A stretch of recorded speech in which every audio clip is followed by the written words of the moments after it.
show Ohioans the strong united front that many people in the pro-life community have across the state. In particular, I want to stress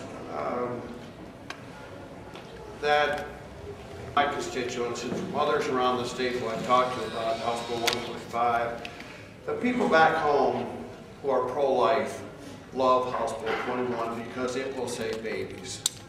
And most of them aren't lawyers. Most of them maybe aren't sophisticated about how a bill becomes law, but they're pro-life and they're for the bill. It has been a privilege to work on this bill on many fronts, but one of those, this legislation has attracted some of the top lawyers, some of the top scholars in the country who have studied this bill, who have crafted this bill, who have put together a piece of legislation that they believe and we believe has at least the opportunity to be upheld by the federal courts. But even if it's not, every battle that we've fought in this state, the pro-life movement, that we won on eventually, had a tough road to go. So this bill, it's solidly supported by the constituents that all of us represent back home in the pro-life community. And we'd like to turn this press conference over to Janet next. Sure.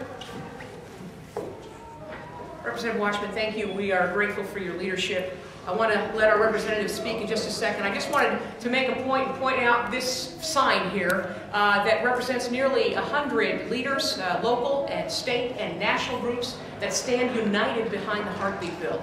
By the way, just a reminder, I can pull out my driver's license if y'all want, but Faith to Action, which is the organization I work with, is Ohio-based, just so you know, Ohio-based organization. The people all here are from Ohio. They are from the various pro-life chapters from around the state. We had so many that we had, I think, 12 names added on this list before we could even get it done.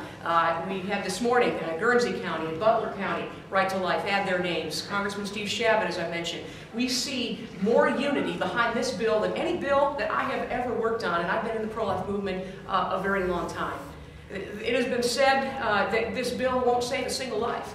Well, there is not a single scenario under which this bill will not save lives. There are 5 ways this bill will save lives. Number one is the publicity, just getting the information out that this being in the womb, this baby has a beating heart.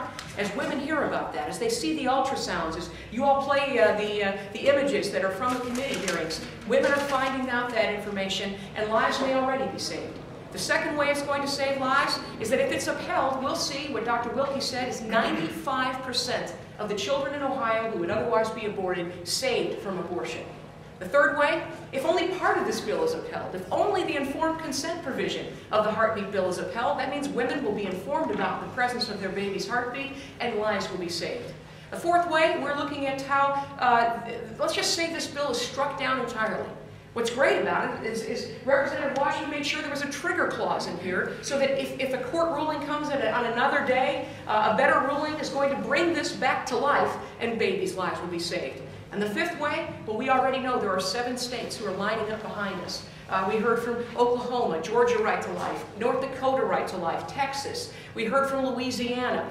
So many states now say we want to follow Ohio's lead, something we've seen in the past.